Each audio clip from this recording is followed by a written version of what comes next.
அண்ணாமலையாருக்கு அரோகரா, அண்ணாமலையாருக்கு அரோகரா என்ற கோஷமிட்டா இங்க இருக்கிற தாயுமான சுவாமியும் அங்க இருக்க அண்ணாமலையாரும் அதை கேட்டு நமக்கு நல்ல பலன்களை வாரி வழங்குவாங்க.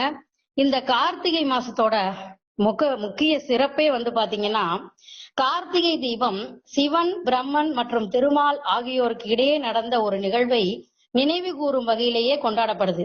எப்படின்னா, சிவன் அக்னி வடிவமாக அவர்களுக்கு காட்சி கொடுத்து முழுமுதற் கடவுள் என்று அவர்கள் ஏற்கும்படி செய்தது இந்த நாளே. அதாவது பிரம்மா, சிவன், விஷ்ணு இந்த ரூபங்களை இந்த நாளை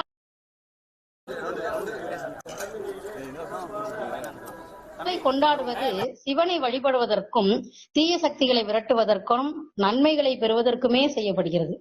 சிவன் கார்த்திகை மாத கிருத்திகை நட்சத்திரத்தில் பிரம்மன் மற்றும் திருமால் அடிமுடி தேடி கண்டறிய முடியாத போது அவர்களுக்கு அக்னி வடிவமாக தோன்றினார். அந்த நிகழ்வை நினைவு கூறும் வகையிலேயே இந்த திருக்கார்த்திகை தீபமாக கொண்டாடப்படுகிறது. மற்றும் தீய சக்திகளை விரட்டுதல், தீபங்கள் ஏற்றி நம்ம ஆலயங்கள் தோறும் வழிபாடு செய்யறதோட பலன் என்னன்னு கேட்டீங்கன்னா, திருவண்ணாமலையில் இது மிகவும் பிரசித்தி பெற்ற திருவிழாவாக கொண்டாடப்படுகிறது. அண்ணாமலையார் சந்நிதியில் ஏற்றப்படும் மகா தீபம் சிவபெருமானின் அளவற்ற சக்தியையும் பிரகாசத்தையும் குறிக்கிறது. இந்த கார்த்திகை மாதம் முழுவதும் வீடுகளில் ஆலய தீபங்களை ஏற்றி வழிபடுவது மிகவும் பெரும் பலனை தரும்.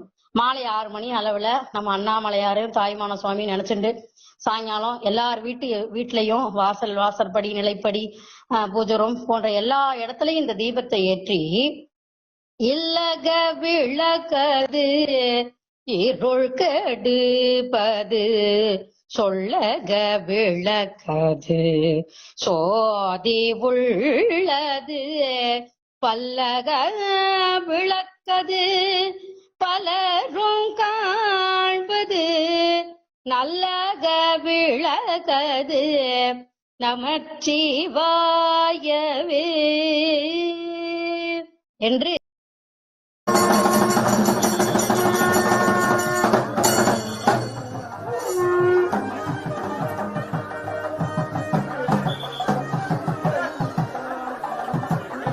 நம் இல்லங்கள் தோறும் இந்த அப்பர் சுவாமி பாடிய இந்த திருக்குறுந்தொகை பாடலை, தேவார பாடலை அனைவரும் இந்த விளக்கு ஏற்றும் நேரத்திலே இந்த அண்ணாமலையார் நினைத்து இந்த தேவாரத்தை பாடி விளக்கு ஏற்றினால் சகல செல்வங்களும் நமக்கு கிடைக்கும் என்பதில் எந்தவித ஐயமும் இல்லை.